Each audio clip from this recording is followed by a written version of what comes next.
അല്ലാഹുവിന്റെ നബി സല്ലല്ലാഹു അലൈഹി വസല്ലം തങ്ങളുടെ മദ്ഹ് പറയുന്ന സദസ്സ് എങ്ങനെ ഇരിക്കണം? ബഹുമാനപ്പെട്ട ഇമാം ഖസ്സലാനി അതുപോലെ അല്ലാമ സർഖാനി ഒക്കെ പറഞ്ഞതായിട്ട് കാണാം.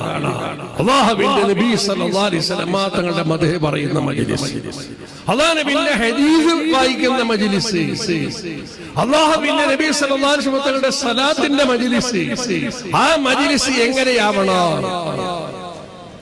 ഇമാം മാലിക് റളിയല്ലാഹു തആല അൻഹു അല്ലാഹുവിന്റെ നബിയുടെ ഹദീസ് പറയുന്ന ആ മജ്ലിസിനെ, ഹദീസ് വായിക്കുമ്പോൾ അല്ലാഹു നബിയുടെ മേൽ സലാത്ത് ചൊല്ലുന്നു, ആ മജ്ലിസിനെ എങ്ങനെയാണ് ബഹുമാനിച്ചത്? ഹദീസ് പഠിക്കാൻ വേണ്ടി ആളുകൾ വന്നാൽ ഇമാം മാലിക് റളിയല്ലാഹു തആല അൻഹു അവരോട് ഇരിക്കാൻ പറയും. ഹദീസ് പറഞ്ഞു തരാം. എഴുന്നേറ്റ് പോയി കുളിച്ച് ഒന്നു ഉണ്ടാക്കി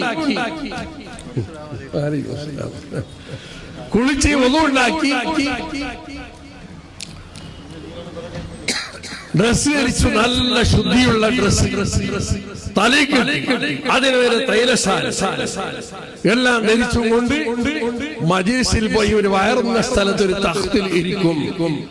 ഇരുന്നിട്ടോ ആ സദസ്സ് തുടങ്ങി തീരുന്നത് വരെ മണമുള്ള വസ്തു ഊത് പുകപ്പിക്കൂ.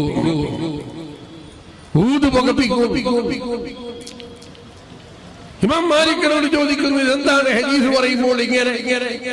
അപ്പോൾ ഇമാം മാലിക് പറയും, ഇത് സയ്യിദുനാ റസൂലുള്ളാഹി സ്വല്ലല്ലാഹു അലൈഹി വസല്ലം തങ്ങളുടെ വാക്കുകളാണ്. ഹദീസ് ആ നബിയുടെ മേലുള്ള സലാത്താണ് പറയുന്നത്. ഈ മജ്ലിസ് വളരെ ആദരിക്കപ്പെടേണ്ടതാണ്. ഇതിന് വലിയ ബഹുമാനമുണ്ട്. ഈ മജ്ലിസിൽ മണമുള്ള വസ്തു പുകപ്പിക്കണം, നല്ല ശുദ്ധിയോടുകൂടി ഇവിടെ വന്നിരിക്കണം. കുളിച്ച് ഒന്നുകൊടുത്തു ശുദ്ധിയായി. ഇമാം മാലിക് റളിയല്ലാഹു തആല ഇതിനെ വിവരിച്ചുകൊണ്ട് അല്ലാമ ഖസ്സലാനി അതുപോലെ സർഖാനി എല്ലാം പറയുന്നതായി കാണാം. അല്ലാഹുവിന്റെ നബി സല്ലല്ലാഹു അലൈഹി വസല്ലം തങ്ങളുടെ മദ്ഹ് പറയുന്ന മജ്ലിസിൽ മറ്റൊരു വിഷയം അവിടെ ഉണ്ടാകരുത്. ലാ തർഫഉ അസ്വാതകും ഫൗക സൗതി നബി. അല്ലാഹു ഖുർആനിൽ പറയുകയാണ്, അല്ലാഹുവിന്റെ നബിയുടെ ശബ്ദത്തേക്കാൾ നിങ്ങളുടെ ശബ്ദത്തെ ഉയർത്തരുത്. എന്താ ഇതിന്റെ അർത്ഥം? നബി സല്ലല്ലാഹു അലൈഹി വസല്ലം തങ്ങളും ആയി ഒരാള് സംഭാഷണം ചെയ്യുമ്പോൾ അത് അല്ലാഹുവിന്റെ നബിയുടെ ശബ്ദത്തേക്കാൾ നബിയോട് സംസാരിക്കുന്നവന്റെ ശബ്ദം വയറുന്നത് ആകാൻ പാടില്ല. ഒരു അർത്ഥം. അത് മാത്രമല്ല, അതിലെന്തൊക്കെ ഉൾപ്പെടുന്നു? അല്ലാഹുവിന്റെ നബി സല്ലല്ലാഹു അലൈഹി വസല്ലം തങ്ങളുടെ ഹദീസ്, തങ്ങളുടെ സലാത്ത്, തങ്ങളുടെ മദ്ഹ് പറയുന്ന ആ മജ്ലിസിൽ ആ മദ്ഹിനേക്കാൾ, സലാത്തിനേക്കാൾ, ദിക്റിനേക്കാൾ ഉള്ള ശബ്ദം അവിടെ ഉണ്ടാവാൻ പാടില്ല. അത് മാത്രമല്ല, അല്ലാഹുവിന്റെ നബി സല്ലല്ലാഹു അലൈഹി വസല്ലം തങ്ങളുടെ മദ്ഹ്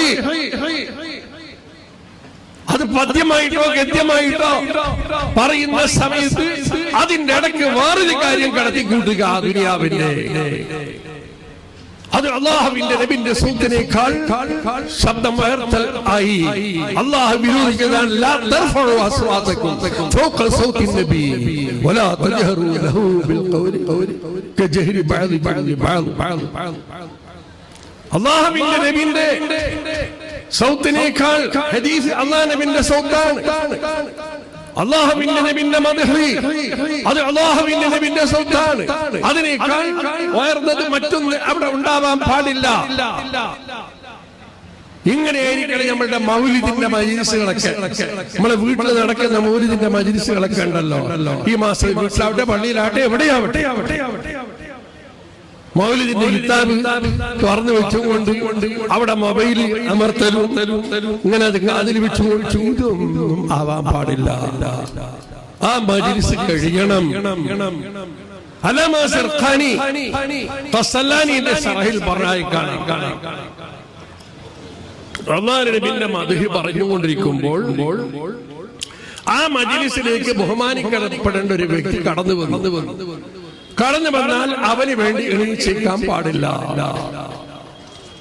അവന് വേണ്ടി എണീച്ചിരിക്കാൻ എന്താ? ഈ മദ്ഹാണ് ഏറ്റവും ബഹുമാനിക്കപ്പെടേണ്ടത്. അതിനേക്കാൾ ബഹുമാനം ആർക്കാണ് ഇവിടെ? ആർക്കുമില്ല. അല്ലാമ സർത്താനി മവാഹിബിന്റെ ശറഹിൽ പറഞ്ഞായി കാണാം. ഇത് അല്ലാഹുവിന്റെ ഖുർആനാണ് ഇതിന് തെളിവായിട്ട് പറയുന്നത്. അല്ലാഹുവിന്റെ നബിന്റെ ആ സദസ്സ്, അതിൽ മറ്റാരെയും അല്ല ബഹുമാനിക്കേണ്ടത്.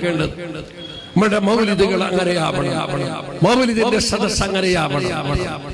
നല്ല ശുദ്ധിയോടുകൂടി നമ്മൾ പോയിരിക്കണം. മണമുള്ള വസ്തു അവിടെ പുകപ്പിക്കണം. മണക്കുന്ന പുകപ്പിക്കുന്ന കൂട് കൊണ്ടുവന്നാൽ എടുത്തിട്ട് കൊണ്ടോ അപ്പുറം കൊണ്ടോ എന്ന് പറയലല്ല. പിന്നെന്താണ് ഇവിടെ ഇവിടെ ഇവിടെ മണക്കുന്ന വസ്തു അല്ലാതെ പിന്നെന്താണ് വെക്കേണ്ടത്? ആള് കൂടുന്ന സമയത്ത് പള്ളിയിൽ വരെ മണമുള്ള വസ്തു പുകപ്പിക്കണം. മസ്ജിദുകളിൽ ആള് കൂടുന്ന സമയത്ത് നിങ്ങൾ മണമുള്ള വസ്തു പുകപ്പിക്കൂ. അല്ലാഹുവിന്റെ മലക്കുകൾ മണമുള്ള വസ്തു ഇഷ്ടപ്പെടുന്നു. മറ്റുള്ള മണം മാത്രമല്ല, പുകയ്ക്കൊരു പ്രത്യേകത തന്നെ ഉണ്ട്. ആ പ്രത്യേകത ഉള്ളതുകൊണ്ടാണ് മയ്യത്തിന്റെ അടുത്ത് മണമുള്ള വസ്തു പുകപ്പിക്കുന്നത്. റൂഹ് പോയത് മുതൽക്ക് മയ്യത്ത് പരിപാലനം പൂർണ്ണമാകുന്നത് വരെ പുകപ്പിച്ചുകൊണ്ടേ ഇരിക്കണമെന്നാണ് അല്ലാഹുവിന്റെ മലായികത്തുകൾ വരുന്ന മജ്‌ലിസാണ്. ദുർഗന്ധം അവിടെ ഉണ്ടാവാൻ പാടില്ല. മൗലിദിന്റെ സദസ്സിൽ പോകുമ്പോൾ, മസ്ജിദിൽ പോകുമ്പോൾ വായി കഴുകി വൃത്തിയാക്കണം. വായി നാർന്ന നിലക്ക് പോയിട്ട് അവിടെ നിസ്കാരത്തിന്റെ സഫിൽ നിന്നിട്ട് മറ്റുള്ളവരെ ബുദ്ധിമുട്ടിച്ചുകൂടാ. വിയർപ്പ് ഉള്ള ശരീരം, വിയർപ്പുള്ളതിരിക്കുന്ന വസ്ത്രം നാറുന്നത് അത് പള്ളിയിൽ പാടില്ല.